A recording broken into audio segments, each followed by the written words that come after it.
Week 14 of A Year of Cinema is Repo Man, the 1984 satire written and directed by Alex Cox. About halfway through the Blu-ray commentary, executive producer Michael Nesmith, the man who put up the money to make the film, notes that it has become decidedly non-linear. I fear I went rather spare last week with my description of Ikuru's plot, but that won't be a problem this week. What's Repo Man about? Well, according to a ringer Cox inserted into a screening, it is everything. Girls, adventure, great music, girls.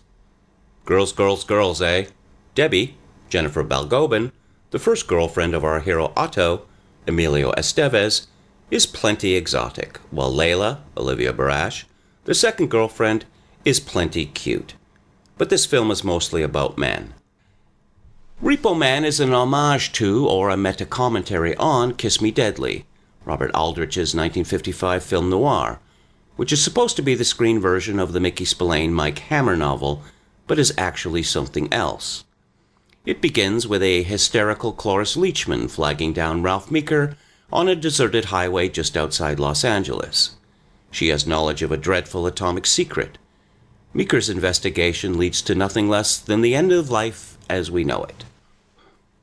Repo Man steals Kiss Me Deadly's reverse credits at the end, but begins with a man, J. Frank Parnell, Fox Harris, who may or may not be the inventor of the neutron bomb, driving a car on a deserted highway just outside L.A. Meeker drove a 1952 Nash Statesman, one of the most beautiful cars ever produced, while Harris drives a 1964 Chevy Malibu, one of the most plebeian cars ever produced.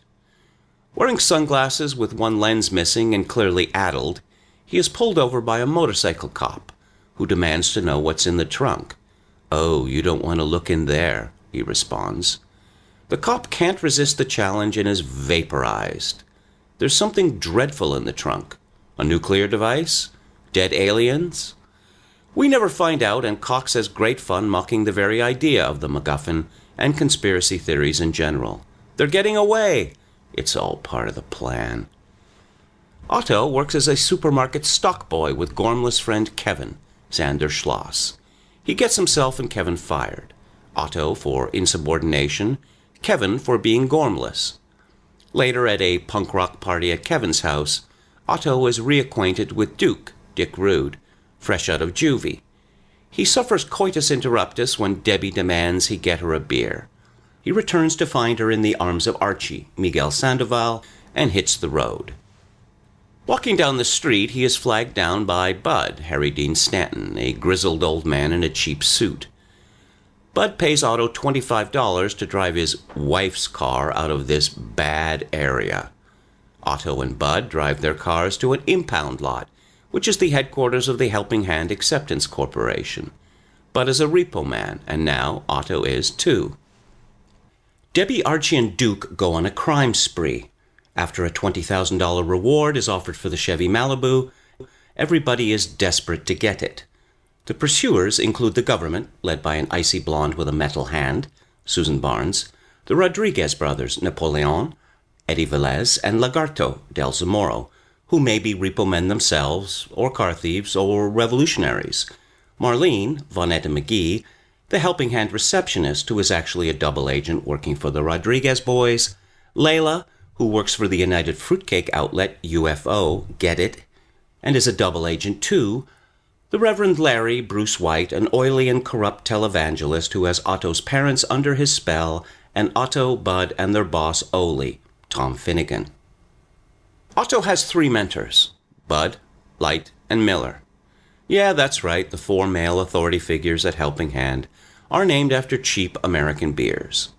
Bud, despite his age, has seemingly escaped from a Horatio Alger novel. To him, the American dream is still attainable, so long as one has good credit, and his is spotless. He lives by the repo code, I shall not cause harm to any vehicle, nor the personal contents thereof, nor through inaction let that vehicle or the personal contents thereof come to harm. Light, Cy Richardson, another Repo Man, lives by a code too. His is expressed in a monograph called Diuretics, The Science of Matter over Mind. Despite this, he is a straight-up gangsta and harbors no illusions regarding the nobility of his calling. He knows that repo men are the petty enforcers, the trash collectors of the capitalist system. Miller, Tracy Walter, the helping hand trash man, doesn't even drive a car, reasoning, the more you drive, the less intelligent you are. Miller is an idiot savant, a cliché I normally detest, who repeats a monstrous libel about John Wayne. But he is the only decent character in the film, and a genial philosopher. A lot of people don't realize what's really going on. They view life as a bunch of unconnected incidences and things. They don't realize that there's like this lattice of coincidence that lays on top of everything. I'll give you an example, show you what I mean. Suppose you're thinking about a plate of shrimp. Suddenly, somebody will say like plate or shrimp or plate of shrimp out of the blue, no explanation. No point in looking for one either. It's all part of a cosmic unconsciousness. Just so. And that's as much Repo Man plot as you'll get from me. The lattice of coincidence is stretched to infinity, and as a reverse Pierre Teilhard de Chardin would say, everything that converges must rise. Alex Cox got Iggy Pop to provide the title song for Repo Man, and the best of the hometown punkers provide a musical snapshot of the Los Angeles of 1984. The exceptional score by Tito Larriva and Stephen Hofstetter is a kind of mutant ambient surf music, the perfect companion to the film's dreamlike mise-en-scène. The original punkers of the 1970s were late boomers and rather earnest. By 1984, the punk scene was comprised of cynical and world-weary Gen Xers. Emilio Estevez, with his blank good looks, is the perfect lead. Otto rebukes a dying duke for being a poseur, a white suburban punk, just like him. Duke responds, but it still hurts. And it does. The punk rock movement was, to use George Melly's phrase, a revolt into style. Otto wants something more and finds it under Bud's tutelage. As he says to Bud, "You never told me it was going to be like this, man. Cops and robbers, real-life car chases." As Bud says to him, "Ordinary people, I hate 'em. An ordinary person spends his life avoiding tense situations. Repo Man spends his life getting into tense situations."